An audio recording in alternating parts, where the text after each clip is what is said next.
하늘의 말씀 봅니다. 구약 열왕기하 22장 3절에서 13절 말씀까지입니다. 구약 열왕기하 22장 3절에서 13절 말씀까지입니다. 제가 읽어드립니다.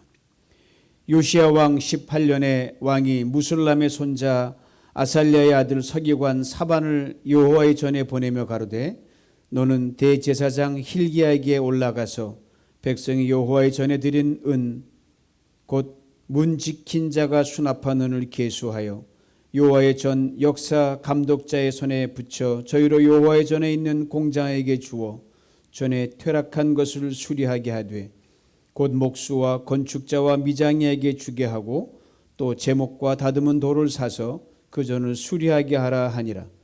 그러나 저희 손에 붙인 은을 회개하지 아니하였으니 이는 그 행하는 것이 진실함이었더라. 대제사장 힐기야가 서기관 사반에게 이르되 내가 여호와의 전에서 율법책을 발견하였노라 하고 그 책을 사반에게 주니 사반이 읽으니라. 서기관 사반이 왕에게 돌아가서 복명하여 가로되 왕의 신복들이 전에 있던 돈을 쏟아 여호와의 전 역사 감독자의 손에 붙였나이다 하고 또 왕에게 고하여 가로되 제사장 힐기야가 내게 책을 주도이다 하고 왕의 앞에서 읽으매 왕이 율법책의 말을 듣자 곧 그 옷을 찢으니라. 왕이 제사장 힐기야와 사반의 아들 아히감과 미가의 아들 악볼과 서기관 사반과 왕의 시신 아사야에게 명하여 가로되 너희는 가서 나와 백성과 온 유다를 위하여 이 발견한 책의 말씀에 대하여 여호와께 물으라.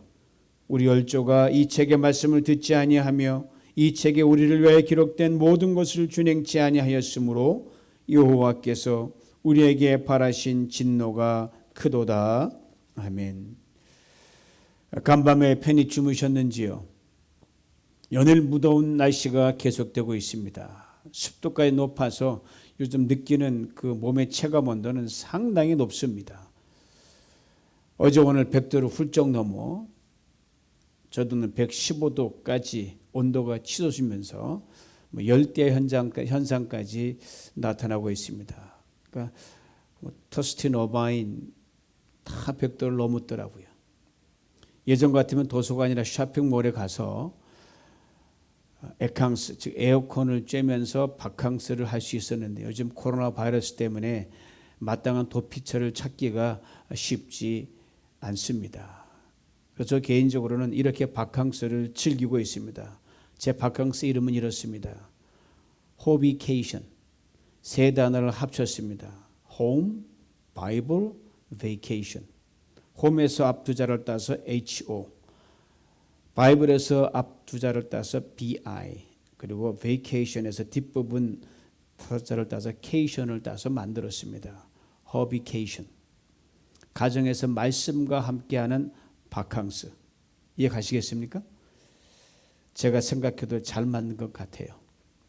제 주관적인 예측이지만 아마 내년이나 내후년쯤에 해마다 옥스퍼드 그 딕셔너리에서 그 해의 세 단어를 이렇게 등재하는 날이 때가 있는데 아마 제 이 허비케이션이 등재되지 않을까 조심스럽게 주관적인 예측을 해봅니다.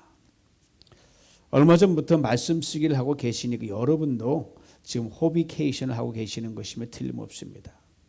성경 창세기 1장 3절 이런 말씀이 나옵니다. 하나님은 가라사대 빛이 있으라 하심에 빛이 있었다.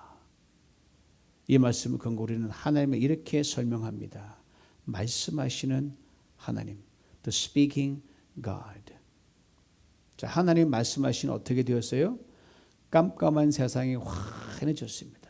그리고 온 우주에 깊이 두려웠던 흑암이 쫙 물러가고 우주가 황홀하게 그 모습을 드러냈습니다. 그렇습니다. 말씀은 능력입니다. The word of God is power. 아신 대로 지난 월요일인 9월 1일부터 전교인 목장별 시편 성경 쓰기 100일 대행진이 진행 중에 있습니다. 교회적으로 성경 쓰기 행진은 처음입니다. 그동안 적절한 타이밍을 찾고 찾았었는데 이번에 시작하게 되었습니다. 얼마 전에 어느 집사님과 통화를 하던 중에 그분이 제가 이런 말씀을 하시더라고요. 목사님, 요즘 제게요, 남아도는 게 시간밖에 없어요. 코로나 바이러스로 여러 사람들로부터 심심치 않게 듣고 있는 말입니다. 그렇습니다. 코로나 바이러스 우리 모두가 결코 원하는 일은 아니었지만 그로 인해 과거보다 나름대로 지금 우리 모두가 시간의 여유가 생긴 것만큼은 분명합니다. 우리 모두 그동안 참 바쁘게 살아왔습니다. 때로는 정말이지 말씀을 더 읽고 싶은데도 말씀 찾고 싶은데도 그런 형편이 안 된 분들이 지금 많이 계시거든요.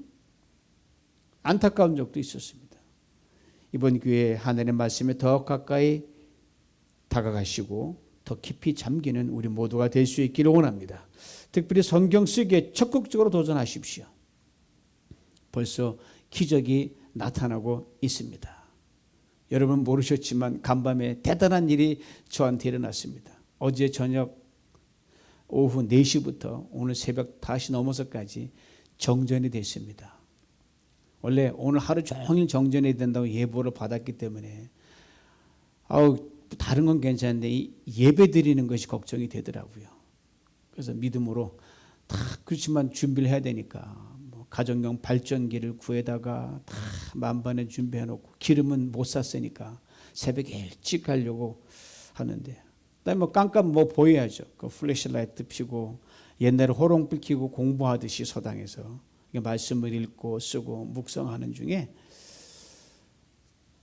감사가 넘치는 거예요. 은혜가 넘치고 무척 더웠는데 실내 온도가 100도 가까웠었으니까 덥잖아요. 그런데 희한하게요. 제 서재에 딱 들어가는데 집사님 확인시켜줬어요. 여보 이상하게 내 방은 에어컨에 나오는 것 같아. 확인해도 집사는 못 느끼. 저는 들어가면 그렇게 시원한 거예요. 바람이 신선하게 부는 거예요. 야, 이게 말씀의 능력이구나. 성령의 선선한 바람이 저는 아주 시원하게 어저께 보냈다니까. 하나님 그렇게 역사하시더라고요. 아침에 다시 넘어서 불이 들어왔습니다. 극적으로 예배를 드리는 것 얼마나 감사한지 모릅니다. 여러분 성경 쓰기에 도전하면 놀라운 일이 생깁니다. 여러분 자신의 몫인 그 성경 분량에서 시편 전체를 그리고 시편 전체 성경 전체로 도전하시기 바랍니다. 성도 여러분, 이 성경 쓰기 도대체 성경 쓰기 누가 먼저 시작했을까? 언제부터 시작됐을까? 궁금하시죠? 성경 쓰기는 지금으로부터 아주 오래오래 수천 년 전부터 시작된 것입니다. 그리고 시작은 누군지 아세요? 하나님 자신이 시작하셨어요. 이에 대해 성경 출애굽기 31장 18절 이렇게 분명하게 증거해 줍니다. 여호와께서 시내산 위에서 모세에게 이르시기를 마치신 때에 증거판 둘을 모세에게 주시니 이는 돌판이요 하나님이 친히 쓰신 것이라. 모세가 이스라엘 백성을 이끌고 애굽을 나와서 광야길을 쫙 갑니다. 광야길을 약 2달여간 약 1달 반 정도 정확히 말하면 쭉 진행하다가 멈춰 선 곳이 어디냐? 시내산에서 딱 멈춰 섭니다. 시내산. 그곳에 약 10개월여를 머무는데 하나님 모세를 시내산 꼭대기로 불러 올리셔서 오라. 그럼 말씀하십니다. 이런저런 말씀을 참 많이 하셨어요. 그리고 이제 모세가 시내산을 내려가려고 하는데 잠깐만. 그리고 모세가 하신 그 모든 말씀들을 직접 돌판 2장에 쓰셔서 모세에게 건네주십니다. 증거판 둘이란 10계명을 적어놓은 돌판이고요. 하나님의 모든 계명의 압축 파일이 바로 10계명입니다. 하나님 말씀에 엑기스입니다. 그래서 하나님이 친히 쓰셨어요. 신명기 9장 10절 이렇게 좀 더 구체적으로 밝힙니다. 여호와께서 2 돌판을 내게 주셨으니 그 판의 글은 하나님이 친수로 기록하신 것이다. 친수, the finger of God. 하나님의 손가락입니다. 그렇습니다. 율법은, 계명은, 성경은 최초로 하나님께서 먼저 손으로 직접 쓰셨습니다. 그러므로 성경은 뭐냐? 하나님의 손편지입니다. 이 말씀을 근거로 우리는 하나님에 또 이렇게 설명할 수가 있습니다. 쓰시는 하나님. 여러분 글 쓰잖아요. 쓰시는 하나님. The writing God. 그렇습니다. 쓰여진 말씀 속에 하나님의 능력이 담겨져 있습니다. 하나님의 생각이, 하나님의 뜻이 깊이 새겨져 있습니다. 우리 하나님 참 자상하셔요. 얼마나 자상한지 몰라요. 또 섬세하시기가 이루 말할 수 없습니다. 당신이 말씀하신 것 혹 잊어버릴까 봐, 혹 놓칠까 봐 직접 손으로 일일이 다 쓰셔가지고 주십니다. 그리고 보고 또 보게 하십니다. 듣고 또 듣게 하십니다. 읽고 또 읽게 하십니다. 말씀하시는 하나님, 쓰신 하나님 두 분이 아니라 동일한 한 분 하나님이십니다. 그렇습니다. 우리가 하나님을 보고 듣고 깨달아 알 수 있는 길은 바로 말씀을 통해서입니다. 여러분과 제 손에 들려지는 성경, 쓰여진 성경입니다. 비록 하나님의 음성을 직접 들을 수는 없지만 이렇게 글로 쓰여진 성경 말씀을 통해 하나님의 음성을 듣습니다. 그 안에 감춰진 하나님의 은밀한 생각과 계획과 뜻을 깨닫게 됩니다. 그러기 오래전 한 시인은 이렇게 기도했습니다. 시편 119편 18절 말씀입니다. 내 눈을 열어 주의 법에 기이한 것을 보게 하옵소서. 이 시인의 기도를 여러분과 제 기도로 올려드릴 수 있기를 원합니다. 그리 될 때 지난 1일부터 시작된 시편 말씀 쓰기 100일 대행진을 통해 성도님들이 하나님 말씀을 한자 한자 온 정성과 마음과 뜻을 다해 써내려갈 때 신령한 눈이 열려질 것이고 말씀의 귀한 것을 반드시 보게 될 줄 믿습니다. 그렇습니다. 말씀을 쓰면 하늘이 열립니다. 말씀을 쓰면 새로운 시작이 열립니다. 말씀을 캄캄한 인생길에 환히 빛이 비춰집니다. 말씀을 쓰면 안 풀리는 일들이 그렇게 잘 풀릴 수가 없습니다. 어제 저는 이걸 또 한 번 경험했어요. 그러기에 그리스도인은 말씀이 언제나 삶의 절대 기준이요 안내자입니다. 인생이 어두울 때는 절망할 때가 아닙니다. 좌절할 때도 아닙니다. 할 수 없는 상황을 보고 한탄할 때는 더더욱 아닙니다. 바로 말씀으로 다시 돌아가야 할 때입니다. 마틴 루터는 삶과 신앙의 기준인 말씀을 이렇게 분명하게 우리가 말해줍니다. 하늘의 말씀은 어제와 오늘 그리고 영원토록 우리의 위대한 유산입니다. 하늘의 말씀의 빛을 가고 오는 세대에 널리 전하는 것이 우리의 최선의 노력이 되어야 합니다. 하늘의 말씀은 살아있는 동안 우리의 길이요 죽는 순간에도 우리의 분명한 의지가 됩니다.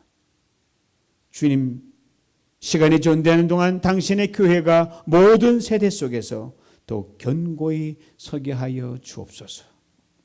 사랑하는 성도 여러분, 지금 여러분의 삶 속에서 하나님의 이 말씀의 능력을 얼마나 느끼며 살아가고 계십니까? 우리말로 말한다 그러잖아요. 이야기한다 그러잖아요. 한자로 이걸 담자라 그럽니다. 담자. 그래서 아름다운 말을 할 때는 미담이라 그러고요. 덕을 나눌 때는 덕담이라 그러죠. 끔찍하고 기괴한 일을 이야기할 때는 괴담이라 그러고요. 전쟁 이야기, 그다음에 무사들 이야기할 때는 무용담이라고 그렇게 얘기를 합니다. 이 담이란 한자말 속에 불을 뜻하는 화, 불화, 불을 뜻하는 이 단어가 2개씩 들어 있습니다. 우리가 말을 하는 것은 마치 뜨거운 2개의 큰 난로 옆에서 이야기하는 것과 똑같다는 겁니다.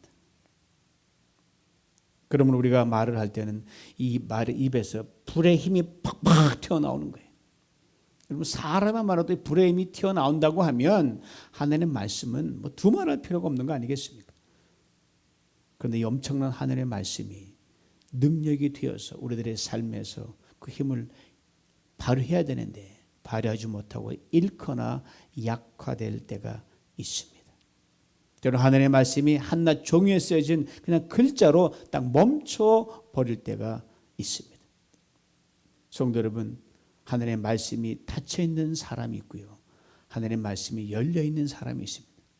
내가 말씀에 열렸냐, 말씀에 닫혔냐.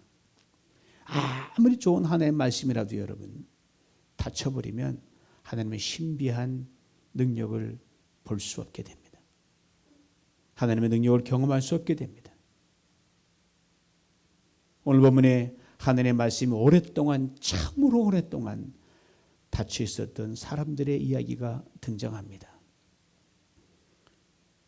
말씀을 모르는 사람들의 이야기가 아니었어요. 말씀을 잘 알고 있는 사람들의 이야기입니다. 하나님을 알지 못하는 이방 민족들의 이야기가 아니었습니다. 하나님을 너무너무나 잘 알고 쫓아왔던 사람들의 이야기입니다. 그래서 기가 막힌 거예요. 바로 하나님의 선민이라고 자처했던 유대나라 백성들의 이야기입니다. 오늘 본문에 일어났던 이 사건의 시기는 오래전 이스라엘이 남과 북으로 딱 두 동강이 나고, 그리고도 시간이 한참 진행돼서 남쪽 유다 왕국이 망하기 직전에 말기 때 일어났던 사건입니다. 그때 유다를 다스리던 왕이 누구였냐면 오늘 보면 나오는 요시야 왕인데 16대 왕입니다.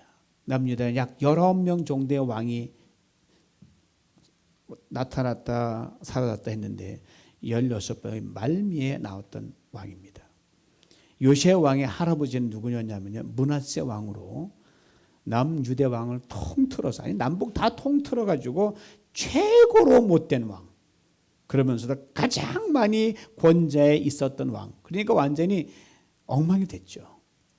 그리고 그 아들 즉 요시야 왕의 아버지 암몬 왕도 재임 기간은 비록 짧았지만 자기 아버지한테 그대로 따라가서 못된 짓 다 했어요. 할아버지 므낫세 왕, 아버지 암몬 왕으로부터 왕위를 물려받은 요시야 왕. 그러면 척하면 3,000년 뭐 안 봐도 뻔하다 하지 않겠어요? 그런데 말입니다. 정말 나라꼴이 말이 아니었어요. 물려받았을 때 타락과 혼돈과 무질서와 불법과 불의와 우상 숭배가 크게 달했던 그 나라를 요시야가 물려받았습니다. 나라도 무너졌고 성전도 무너졌고 신앙도 철저하게 무너져 내렸습니다. 그런데 참 이상해요. 이 16대 요시야 왕, 손자 요시야 왕은 할아버지와 아버지가 걸어갔던 길을 안 갔다는 거예요.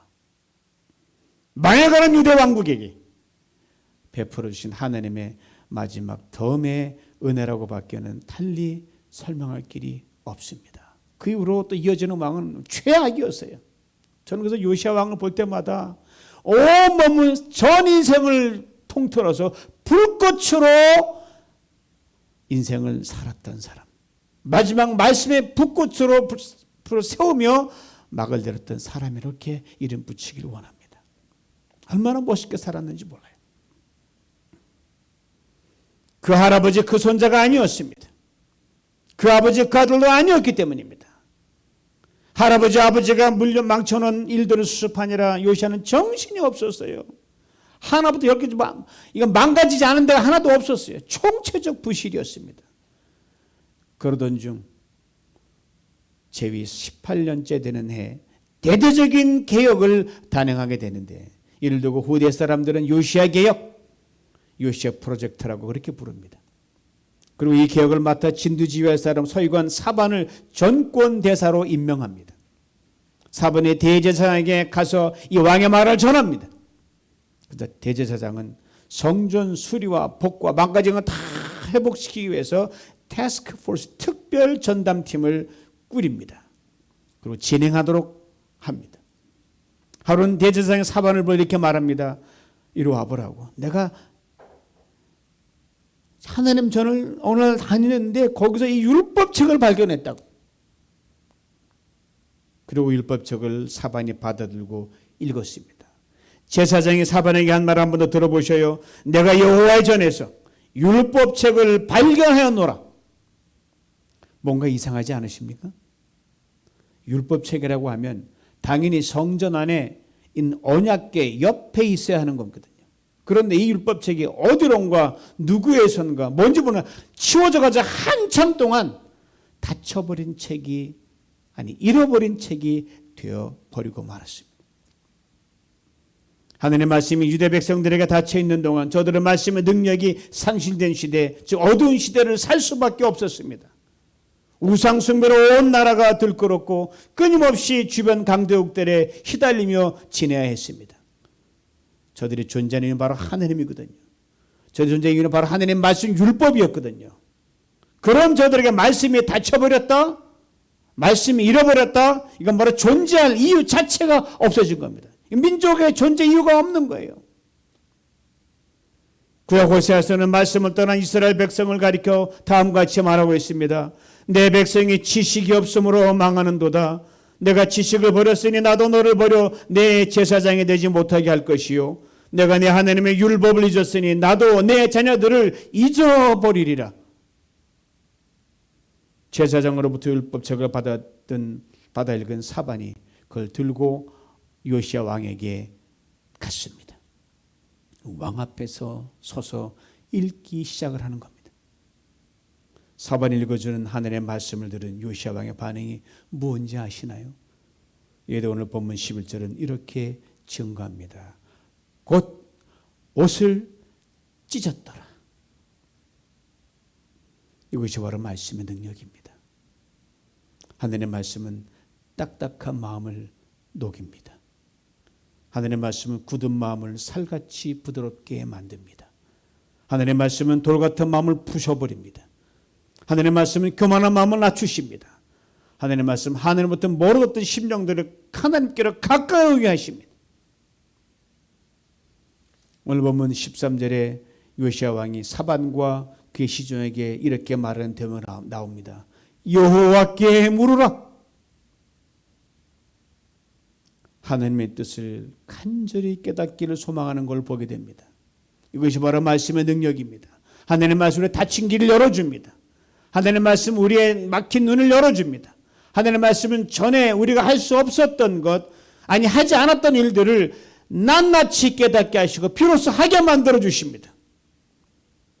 어떤 선교사가 히말라야 산맥의 한 동네 부족에게 말씀을 증거하러 떠났습니다. 그리고 성경을 들고 부락에 도착해서 이렇게 외칩니다. 여러분, 이것이 바로 하나님의 말씀입니다. 이 말씀이 우리를 살리는 말씀입니다.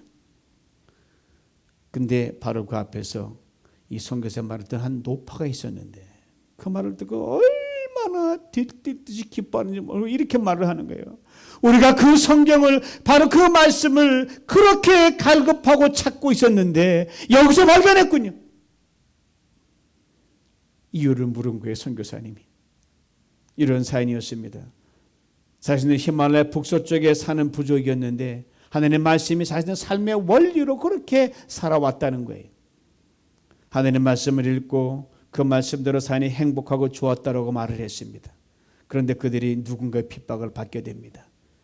침략을 당하게 되고 그래서 귀족을 버리고 히말라야 동쪽으로 건너왔다고 전해줬습니다. 건너는 도중에 엄청난 비바람이 몰아치고 폭풍 몰아치는데 온갖 고생을 하던 듯 차에 뿔뿔이 쫙 흩어지는 바람에 그만큼 들고 왔던 하나님의 말씀 그 성경책을 어디는가 잃어버린 거예요. 그리고 그들은 새로운 곳 정착했지만 그때부터 불행이 시작됐다고 얘기를 해주는 겁니다. 하나님의 말씀 잃어버리고 말씀을 읽지도 못하고 듣지도 못하고 그리고 고통의 나날을 보내고 있는데 오늘 부족의 이 노파가 잠을 자다가 희한한 꿈을 꾸게 되는 겁니다. 꿈속에서 이 한 외국인 와서 하나님의 말씀인 성경책을 소개하는 것을 꿈에 본 거예요. 꿈을 깬 노파가 그 지에 올라들어가 말해 내가 꿈을 꿨네, 희한한 꿈이다. 내가 그곳에 가면 만날 것 같다라고 해서 대표로 와서 바로 이 외국인 선교사를 만난 겁니다. 노파는 외국인 선교사로부터 성경책을 받아가지고 부족으로 돌아왔습니다. 그리고 이 부족은 이전처럼 하나님의 말씀을 읽고 그 말씀을 살면서 행복을 다시 찾을 수 있게 되었습니다. 여러분, 이것이 바로 말씀의 능력입니다. 하나님의 말씀 우리 마음에 갈급함을 더해줍니다. 읽지 않고는 견딜 수 없게 만들어줍니다. 아무도 메꿔줄 수 없는 우리 인생과 sinh命의 텅 빈 자리를 채워주십니다. 그리고 진정한 행복으로 우리를 초대합니다. 성도 여러분, 우리는 살면서 지금 한국에 태풍 불고 일본을 비껴갔다고 하지만 토네이도 들어오고 인생의 태풍이나 토네이도를 만나지 않은 건 참 다행스러운 일이죠. 참 행운이죠. 거친 눈바람, 비바람 만나지 않은 것 우리는 참 다행이다. 물론 다행이지요. 그러나 여러분, 하나님의 말씀의 능력을 잃어버리고 있는 것에 대해서는 과연 이만큼 안타깝게 생각하지 않을 때가 얼마나 많습니까? 인생의 불행에 피해간 건 참으로 다행히 여기고 하나님 말씀 잃어버린 그래 덤덤하다는 것. 오늘 본문의 유다 백성들이 바로 그랬습니다. 그리고 하나님의 말씀이 저들에게 숨겨져 버렸고 닫혀져 버렸고 깊은 곳에 감추어져 있었습니다. 여러분, 하나님 말씀에 멀리하면요 가까이서도 못 봐요. 아무리 큰 소리 외쳐도 안 들려요. 사랑하는 성도 여러분, 신앙인으로 지금 여러분과 제가 지나고 있는 이 경제적인 어려움과 흉년의 때에 우리가 무엇을 가장 안타깝게 여기고 배고파하며 갈급해야 되겠습니까? 잃어버린 재물이나 돈입니까? 끊어진 인간관계입니까? 놓쳐버린 좋은 기회입니까? 아니면 그 다른 무엇입니까? 왜 이런 말이 있잖아요. 돈을 잃으면 조금 잃는 것이고 명예를 잃는 것은 크게 잃는 것이다. 그러나 용기를 잃는 것은 전부를 잃는 것이다. 여러분, 신앙인의 용기란 뭘 말합니까? 어떤 경우에도 하나님 말씀을 붙들고 흔들리지 않는 신앙의 담대함, 신앙의 확실한 기준이 아니겠습니까? 아무리 어렵게 힘들더라도 내게 지금 당장 이게 돌아오지 않는다 할지라도 하나님 말씀은 절대로 틀림이 없다는 것을 추호도 무시하지 않고 깊이 뿌리내는 그 믿음의 담대함이 아니겠습니까? 여기서 바로 말씀의 능력이 나옵니다. 여기서 말씀의 힘이 나옵니다. 여기서 말씀의 능력이 나옵니다. 바로 사도 바울은 예배소에 있는 교인들에게 쓴 편지에서 다음같이 말씀하고 있습니다. 그러므로 하나님의 전신갑주를 취하라. 이는 악한 날에 너희가 능히 대적하고 모든 일을 행하는 위에 서기 위함이라. 전신갑주, 즉 군인이 전쟁터에 나갈 때 적으로부터 보호하기 위해서 온몸에 갑주를 입는 거예요. 어느 화살도 들어오지 못하도록 중무장한 갑옷을 말하는데, 바로 사단과 마귀와의 싸움에서 우리 그리스도인들도 영적으로 중무장한 갑옷을 입어야 한다는 걸 상징적으로 말해주고 있습니다. 진리의 허리띠, 의의 흉배, 복음의 신발, 믿음의 방패, 구원의 투구, 그리고 성령의 검이 그 시간에 갖춰야 될 전신갑주입니다. 그런 이 가운데서 유일하게 여러분 공격용 무기가 있어요. 뭔지 아셔요? 바로 성령의 검, 말씀입니다. 말씀만이 파괴할 수 있습니다. 성도 여러분, 인간의 싸움이 겉으로는 정치적 싸움 같고 경제, 군사, 자원 같은 유형, 무형의 물리적 전쟁으로 보입니다. 그렇게 보여요, 겉으로 보긴. 그러나 실상은 전혀 그렇지 않습니다. 이 모든 인간의 전쟁의 배후에는 사단의 어두운 그림자가 자리하고 있다는 걸 놓쳐서는 안 됩니다. 이걸 제어할 방법과 능력 오직 하나님의 말씀뿐입니다.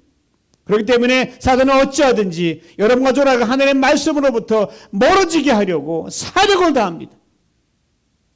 여러분과 제가 들고 있는 말씀의 요금을 자꾸만 무디게 해서 온갖 수단 방법을 통해 아주 둔탁한 칼이 되게 만듭니다. 말씀을 읽는 시간을 빼앗아 갑니다. 말씀에 집중하지 못하도록 근심과 염려를 가득 채웁니다.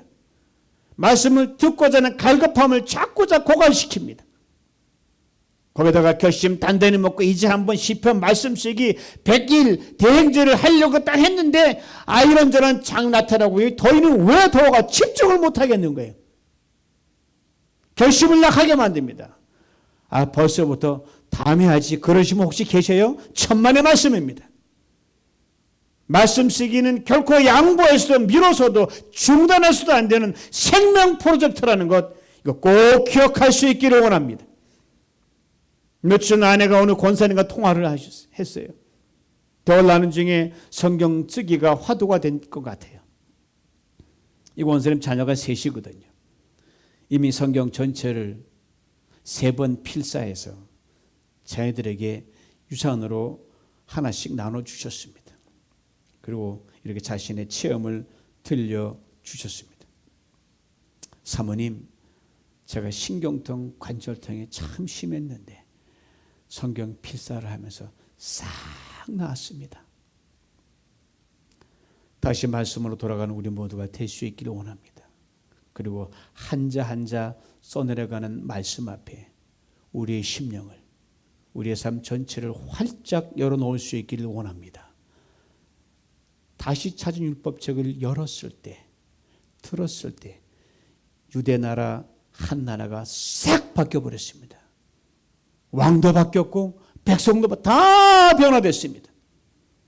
그렇습니다. 말씀 우리를 변화시킵니다. 고칩니다. 회복시키십니다. 돌이킵니다. 새롭게 합니다. 기적을 보게 합니다. 특별히 이번 시편 말씀 쓰기 100일 대행진을 통해 참으로 놀라운 일들을 많이 경험할 수 있기를 간절히 바라고 또 원합니다.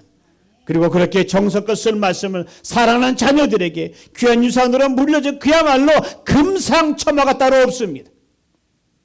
구약성경 잠언 8장 17절에 이런 귀한 말씀이 있습니다. 나를 사랑하는 자들이 나의 사랑을 입으며 나를 간절히 찾는 자가 나를 만날 것이니라. 하늘의 말씀을 가까이 있는 사람이 하나님을 사랑하는 사람입니다. 하늘의 말씀 앞에 늘 열려있는 사람이 하나님을 사랑하는 사람입니다. 하늘의 말씀을 친히 손으로 정성껏 쓰는 사람은 하나님을 더욱 사랑하는 사람일 줄 믿습니다. 그리고 하나님 반드시 그 사람 만나주십니다. 그리고 그 사람에게 하나님의 말씀은 능력이 됩니다. 그리고 달 같은 고백을 하게 될 줄 믿습니다. 여호와를 경외하는 도는 정결하여 영원까지 이르고 여호와의 교회는 확실하여 다 의로우니 곧 그 많은 정금보다 더 사모할 것이며 꿀과 송이꿀보다 더 달도다. 그리고 남편과 아내가 서로에게 이제부터 가정에 이렇게 화답하는 가정을 한번 상상해 보면 어떨까요? 들어보세요. 아내가 말합니다. 여보, 저녁 준비 다 됐어. 남편이 반응합니다. 여보, 잠깐만 말씀 쓰는 건 마저 쓰고 하겠습니다. 아내가 말합니다. 그럼 나도 기다리는 동안 같이 말씀을 쓰고 있을게요. 남편이 또 맞장구 칩니다. 고맙소. 그런데 여보, 말씀 쓰다 보니 배가 안 고파? 아내가 말합니다. 그래요. 저도 오늘 저녁은 말씀으로 배를 채우겠습니까? 얼마나 멋지고 행복한 가정입니까? 여러분과 제 삶에서 이처럼 하늘의 말씀이 금보다 돈보다 내 양식보다 더 사모하게 될 수 있기를 간절히 소망합니다. 아시는 대로 팬데믹이 한복판으로 지나고 있지 않습니까? 모두 힘든 시간을 보낸다가 아우성입니다. 날씨마저 우리를 지치게 만듭니다. 주님께서 이렇게 우리 각자에게 위로와 힘과 소망을 주십니다. 시편 107편 20절 말씀입니다. 내가 내 말씀을 버리려 너희를 고치고 모든 위험과 고난에서 건지리라. 이 주님께서 말씀을 통해 우리에게 어떻게 하실까를 우리도 기대하면서 이렇게 주님께 화답할 수 있게 원합니다. 여호와의 인자하심과 나에게 하신 귀한 일을 인하여 주를 찬송합니다. 다시 말씀으로 돌아가십시다. 우리 힘들고 어려운 시기를 말씀의 능력으로 넉넉 끝까지 잘 견디고 이기는 중에 주님 우리를 위해 예배 놓으신 축복을 풍성히 받아 누리시길 주님의 이름으로 축원합니다. 기도드립니다. 주님 우리가 다시 새롭게 되고 회복되고 온전케 되고 모든 연약함에서 건짐을 받는 길이 주의 말씀을 통해서임을 깨닫게 하시니 감사합니다. 다시 말씀 앞에 섭니다. 다시 말씀을 듣습니다. 다시 말씀을 묵상합니다. 말씀을 마음판에 새깁니다. 다시 말씀을 노트에 한자 한자 써내려갑니다. 주여 듣고 묵상하고 특별히 써내려가는 말씀 하나하나가 생명강이 되어 폭포되게 하시고 많은 물이 되어 바다를 이루게 하시고 우리 삶 전체를 집어삼키게 하여 주옵소서. 말씀 안에 이미 감춰두신 보화를 캐내게 하옵소서. 말씀 안에 이미 감춰두신 소망을 건져 올리게 하여 주옵소서. 말씀 안에 이미 예배된 형통을 누리게 하여 주옵소서. 말씀 하나씩 우리의 삶의 털을 굳게 뿌리내립니다. 주여 말씀이신 주께서 자신을 내어줌으로 우리를 살리신 것 같이 다시 말씀으로 돌아가 하나의 미랄이 되어 가정을 살리고 교회를 살리고 이 세상을 살리는 역사를 우리가 이루게 만들어 주옵소서. 예수님의 이름으로 기도드립니다. 아멘.